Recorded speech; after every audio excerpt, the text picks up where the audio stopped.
Bien, ya les había platicado, ilustres, que lo que fue la educación escolástica, ya a partir de lo que fue el siglo IX, con Juan, bueno, el propio Escoto, un filósofo por ahí del siglo IX, y sobre todo se fue desarrollando todo el pensamiento de la escolástica, es decir, la palabra escolástica significa en latín eruditos, estudiosos, estudiosos de los libros, por supuesto que sí. De ahí viene la palabra escolástica, que era, y se deriva a 7 materias, por supuesto.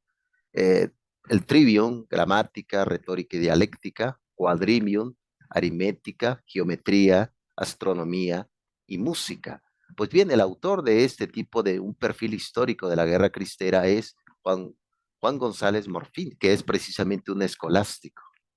Claro, es totalmente presbítero y junto con John Miller, que fue, bueno, él llega a México, francés, geógrafo, se casa con una mexicana, tiene sus hijos, y él precisamente destapa un proceso histórico que estaba totalmente como en las penumbras. El tema de que también un gobierno intolerante, un gobierno también de tintes socialistas, provoca todo esto, lo que estamos viviendo. El propio Cárdenas también quiso implementar el tema del socialismo, ¿no? De hecho, por ahí una frase de Cárdenas que decía, por más que le digamos a la gente que no vaya a los templos, se llenan los templos, porque es la necesidad ontológica de la persona, creer en un concepto de trascendencia. Pues bien, vamos a ver precisamente este tema y vamos a ir caminando en esta historia del arte. Y claro, ya vamos a entrar lo que es el propio muralismo en México.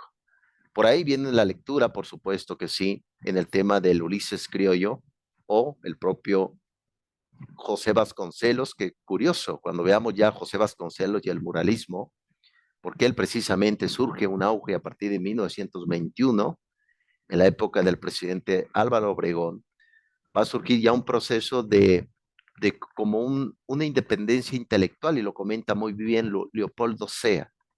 Leopoldo Sea dice que en el caso de México, hubo como 3 independencias. Primera independencia fue la independencia política, que se dio ya a partir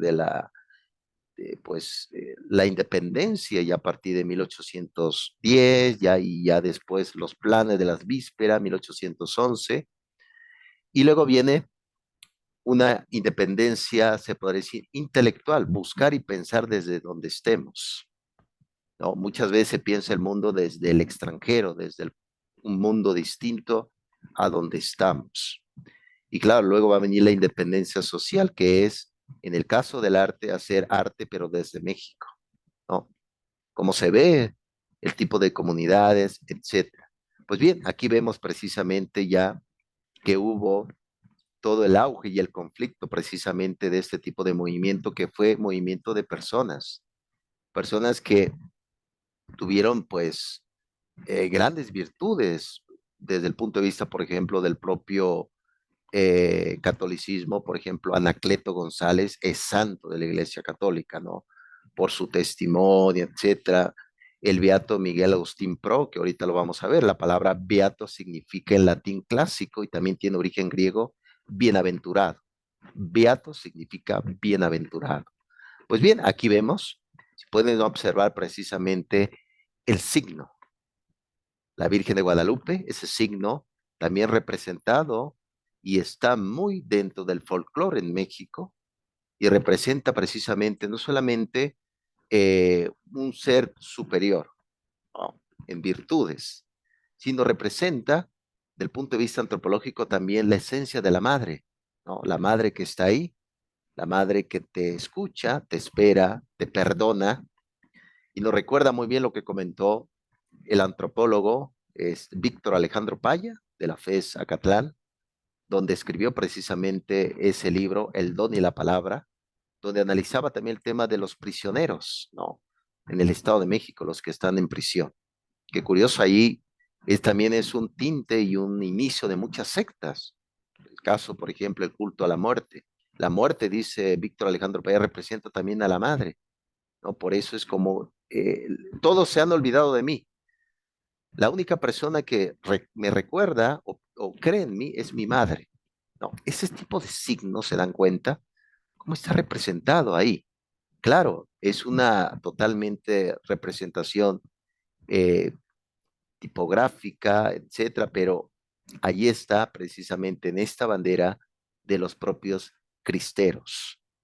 Entonces, va a seguir, va a seguir, es decir, hubo no solamente una primera guerra cristera, sino hubo también una segunda. Entonces, hay muchas luchas todavía de que, ¿por qué no respetar lo que piensa la gente? ¿No? Eso es importante que vayamos, bueno, caminando. Bien, prosigo. Y aquí precisamente haciendo como un contexto histórico donde estamos parados en este momento, ya vimos, en efecto, que Porfirio Díaz, por ahí en 1908 una pequeña charla a un periodista de Estados Unidos, Friedman, donde le dice precisamente de que pues no va a permitir elecciones libres. Eso pues que se lo crea su abuela de Porfirio Díaz, porque un dictador pues lo que quiere está en el poder, ¿no? Y no perderlo, ¿no? Lo que pasó actualmente, por ejemplo, el día de ayer, el presidente de la República Socialista China fue elegido para otros 5 años, ¿no? Imagínense, entonces el poder está ahí ya casi, ¿no? Por ejemplo, Putin ya casi tiene 70 años, pero sigue en el poder y está ocasionando una guerra. Entonces, si dejamos las manos en personas totalmente intolerantes, incapaces, pues nos van a llevar a la tragedia, ¿no? Entonces, da esta plática en 1908 y ya luego el propio Francisco Madero publica un texto que se llama La sucesión presidencial de 1910. La sucesión presidencial de 1910, pues ahí indica que pues que se haga, que termine su gobierno y que deje que Porfirio Díaz, que deje que se dé pues unas elecciones libres y que pues pudieran competir todos de manera democrática, no elegir, ¿no? Pero pues entonces, ya a partir de las elecciones, de lo que fue a partir de 1910, pues Francisco Madero lo metieron al bote, como se dice en lenguaje muy coloquial, lo metieron en prisión. Estuvo en prisión. Él, de hecho, la gente lo seguía, recordando que Francisco Madero era de abolengo, es decir, venía de una familia rica, tenía billete, había estudiado. Entonces, lo meten a prisión, 1910, y curiosamente Porfirio Díaz sale otra vez electo. Recuerden que en ese entonces, estamos hablando de 1910, ya tenía Porfirio Díaz 79 años. Cuando se va a Francia tenía 80 años. Imagínense nada más, pues puros veteranos, ¿no? Corruptos, realmente, puros veteranos. Entonces, eh, pues sale otra vez electo Porfirio Díaz, Francisco y Madero huye, se va de aquí, se va a Estados Unidos, y desde Estados Unidos, ya a partir de 1911, publica el Plan de San Luis, ¿no? Y ese Plan de San Luis decía sufragio efectivo, no reelección. Entonces, a partir de eso ya va a haber movimientos en Chihuahua, el propio Francisco Villa, Pascual Orozco también, estos personajes hacendados que se levantan en armas. Aquí en Morelos, Emiliano Zapata, que va a publicar precisamente un texto que se va a llamar El Plan de Ayala, ¿no? Es decir, en el caso del movimiento de los zapatistas, ellos no querían poder, sino querían tierras. La tierra es para quien la trabaja, ¿no? Es lo que buscaban, tierras. Entonces, hablando en el tema de tierras, es que todas las haciendas que existía de la época, precisamente, de todo el poderío de lo que fue el porfiriato, a partir de 1876, pues querían tierras, el plan de Ayala, ¿no? En el caso del propio Zapata, ¿no? En Morelos, Francisco Villa y el propio Pascual Orozco en el norte. Hubo ese levantamiento, entonces, pues prácticamente estamos hablando ya el 6 de noviembre de 1911, ya el propio Francisco Madero es electo presidente de la República, ¿no? Y de igual forma su vicepresidente, que existía en ese entonces, José María Pino Suárez también asume el poder. Pero por ahí le dice, había también movimientos de conflictos, etcétera, de sin fin de cosas. Entonces, el propio Francisco y Madero le pide a Victoriano Huerta, que era el general de ese entonces, que le echara la mano para resguardar la seguridad del palacio, llegar a un buen orden, porque había muchas luchas, ¿no? Mucho movimiento, los zapatistas en el sur, los villas allá en el norte, había mucho movimiento. Entonces le dice el propio Victoriano Huerta que no se preocupe, pues lo va a escoltar a un lugar más seguro. Entonces en ese camino pues lo matan. La decena trágica, como se llamó, muere precisamente Ignacio Madero y el propio Pino Suárez, y Victoriano Huerta asume el poder en 1913, ¿no? Este general que ya nos, es decir, este tipo de análisis histórico de la historia del arte en México nos hace entender que dejarles mucho poder al ejército como que no andamos bien, ¿no? Como es el caso ahorita actualmente que tiene mucho poder el ejército, ¿no? Alguien que te golpee en la calle, ¿quién te va a hacer justicia? Alguien que, es que pensé que era un narco, por Dios, iba en mi bicicleta, ¿qué te crees? ¿No? Eso es lo que estamos viviendo actualmente, por eso revisar la historia nos hace entender cuántos victorianos huertas no hay actualmente en México y que causan mucha injusticia, por supuesto. El caso de estos jóvenes que mataron, que iban en su camioneta, oye, no puedo ir en mi camioneta, por Dios. ¿Qué quieren? Eso es el coraje histórico, por supuesto que sí. Bien, ya partí, claro, hubo otros presidentes, nada representativos, pero aquí pongo pues precisamente lo más relevante para que nos ubiquemos donde estamos en el tema de el propio concepto del arte. Recuerden que el arte en esta época de la Revolución Mexicana hubo un tipo de arte que ya va a ser muy representado y dignificado en el muralismo en México a partir del siglo XX. El muralismo tenía objetivos claros, por supuesto, que era una manifestación de rebeldía intelectual y de enfoques totalmente sociológicos, por supuesto que sí. Ver, por ejemplo, Diego Rivera, Tamayo, todo eso es precisamente nos hace entender dónde estamos parados y también la búsqueda de una identidad como si fuera una sed urgente de cada una de las personas en México, ¿no? La identidad, ¿qué somos? ¿No? ¿Qué somos en este momento? Entonces, ya luego, a partir de lo que fue entonces el propio Victoriano Huerta, viene ya a partir de 1914 Venustiano Carranza, que, eh, claro, él estuvo encargado del Poder Ejecutivo, pero ya como presidente fue precisamente a partir de 1917. Pero en ese entonces, como tuvo encargado del Poder Ejecutivo, pues prácticamente fue como presidente, ¿no? Pero ya a partir de 1917 hasta 1920 fue presidente de la República. De hecho, Venustiano Carranza le tenía un odio también al tema de lo que era el arte barroco en México. Recuerden que él también perseguía a ese tema de los propios sacerdotes, las monjas, los conventos. Muchos conventos, recuerden que en la época de la Revolución muchos conventos con esas pinturas, ¿se acuerdan que lo revisamos en la época de los franciscanos, en la época de los agustinos, de los dominicos, de los carmelitas, de los jesuitas? Esos que cuando ustedes vayan a un convento, si ustedes se pueden echar un vistazo, hay conventos que tienen como metales incrustados, ¿no? Tienen metales porque era caballerizas, donde se guardaban los caballos, ¿no? En sus lugares de recinto. Claro, usted puede decir, oye, pero yo no soy creyente, sí, pero había arte ahí, arte que se echó a perder también, por la indiferencia, la ignorancia. Ahora ustedes saben el poder artístico que pueda existir, ¿no? Entonces, los conventos, pues, fueron destruidos, muchos pasaron a manos de, igual, misma corrupción, etcétera, etcétera. Entonces, precisamente, Venustiano Carranza también tenía un odio tremendo hacia el barroco, y claro, hubo perseguidos, pero todavía no de manera totalmente exacerbada, ¿no? Y claro, vamos a hacer un paréntesis, porque cuando veamos ya el muralismo a partir de 1921, que se va a prolongar más allá del tiempo, vamos a ver al Ulises criollo, al propio José Vasconcelos. Qué curioso, Vasconcelos, a partir de 1921 con Álvaro Obregón, después de Venustiano Carranza, el propio José Vasconcelos, curiosamente le tenía simpatía al nazismo. De hecho, él se conoce como el protonazi.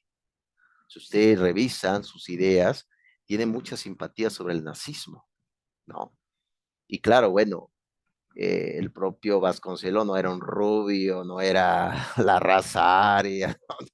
Eso es precisamente lo ilógico de estos tipos de personajes, pero bueno, es así para que nos ubiquemos bien, dónde estamos parados en el tema de historia del arte en México. Muy bien, prosigo.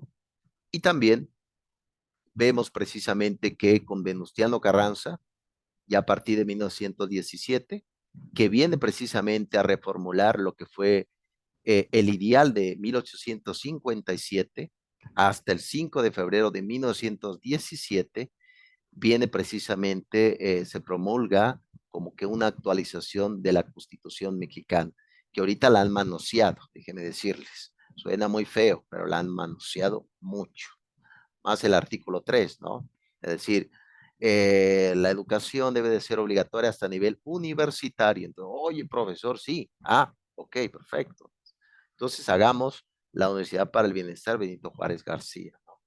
Debe ser laica, etcétera, ¿no? Pero todos se benefician de Semana Santa, los que son ateos se van de vacaciones, ¿no? Oye, profesor, ¿qué me está diciendo?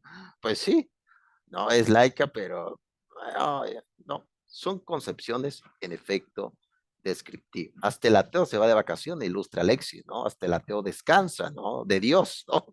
Oye, voy a descansar de Dios. Oiga, no me digas eso. Sí, pues sí, no. Entonces vemos precisamente esta constitución que cuando precisamente se habla de una educación laica, también de una educación que no debe de permitir el arte, ¿no? Ese tipo del arte barroco totalmente. Hay un gran cimiento, por supuesto que sí. No se puede borrar toda esta identidad de la noche a la mañana, totalmente, ¿no? Porque México es una manifestación religiosa de toda índole. Y muy bien lo hemos comentado por esta vía. Hay una manifestación totalmente religiosa. Muy bien, prosigo.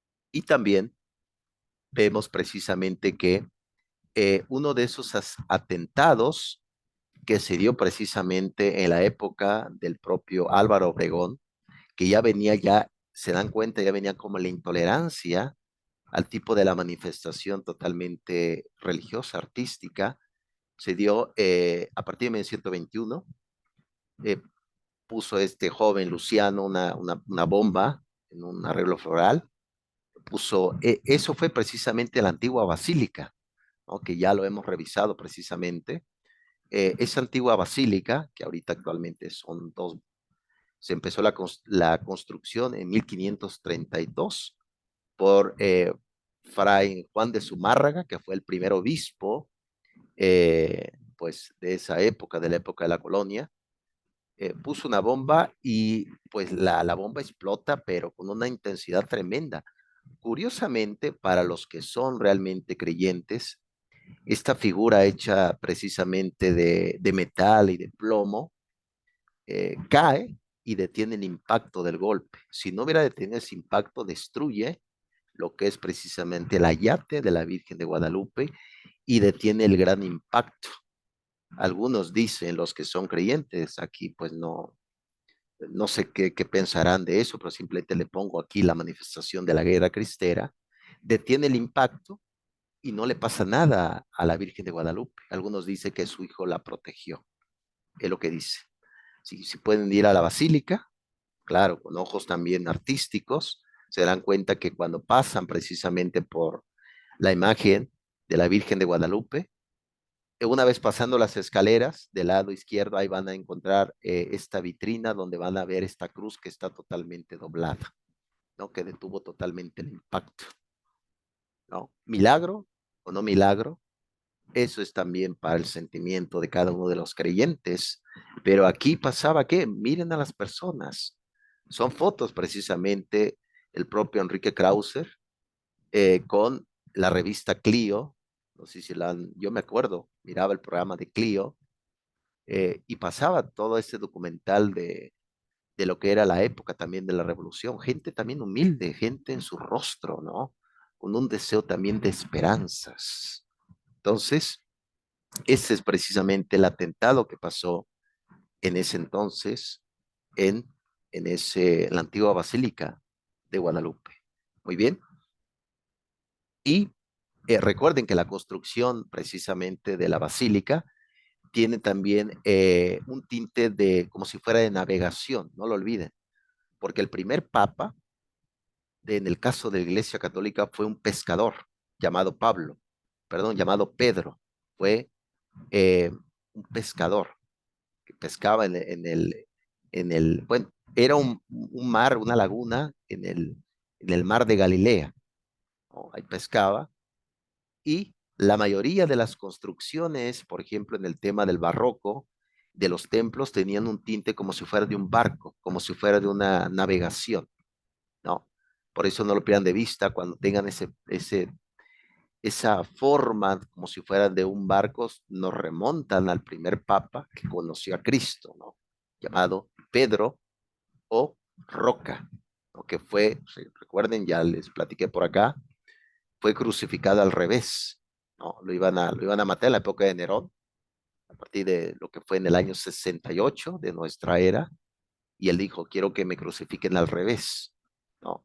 En el caso, por ejemplo, que vayan a una iglesia barroca, van a ver también la estatua de Pablo que tiene una espada, porque él fue decapitado, ¿no? También en la época de Nerón, ¿no? Igual, por ejemplo, San Judas Tadeo, que es una gran devoción también en México, él fue martirizado en África. Cada uno de estos personajes tiene una gran historia, ilustres, una gran historia. Muy bien, prosigo. Y también, claro está que a partir ya de 1924 asume el poder, ya venía ya el conflicto, ya venía el conflicto entre lo que era un punto de vista totalmente materialista y el concepto de lo que fue precisamente la esencia del propio arte en México, ¿no? Como les platiqué, por ejemplo, la parte del neoclasicismo también tiene un tinte religioso. Todo, es decir, todo tiene un tinte religioso al final de cuentas. Aunque diga, bueno, soy totalmente materialista, etcétera, hay un misticismo ahí. Y recuerden que a partir de lo que fue siglo XVII, en el auge ya del inicio de la Ilustración, había como, surgió un movimiento llamado precisamente la masonería, que se asocia mucho con la construcción del compás, la escuadra, una construcción muy arábica en efecto, por el cual había como ciertos saberes ocultos solamente para los sabios.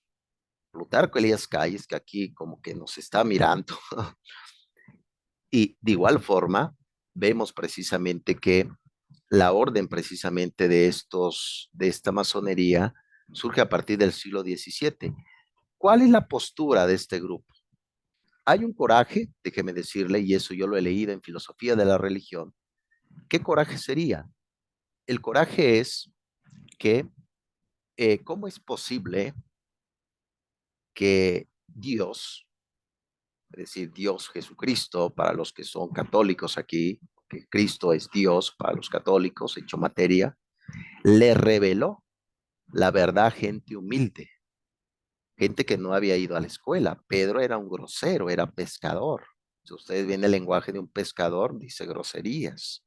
Pablo era un hombre muy ilustre, de hecho fue judío, él era escriba, ¿no? Sabía, Mateo, etcétera, Lucas, Juan, bueno, Lucas fue médico, pero ¿cómo es posible que él se le reveló esto a gente humilde?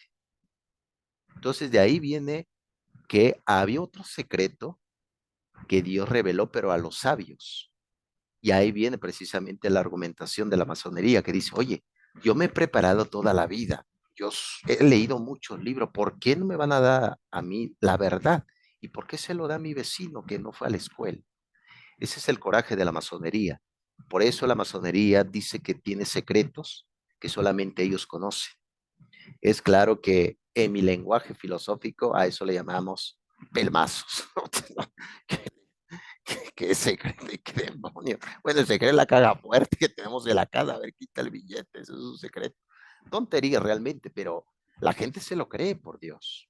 Vean el ritual masónico, te ponen una espada, te cubren los ojos, juras que ellos sí creen en un Dios, pero un Dios como si fuera un geómetra, es decir, como si fuera un arquitecto, ¿no? Del mundo. Bien, ya se nos acaba el tiempo ilustre, espero que no los esté llevando un poco en el punto de vista teológico.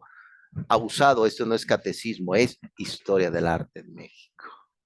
Bien, tomemos un receso ilustre, volvemos nuevamente, ¿qué les parece?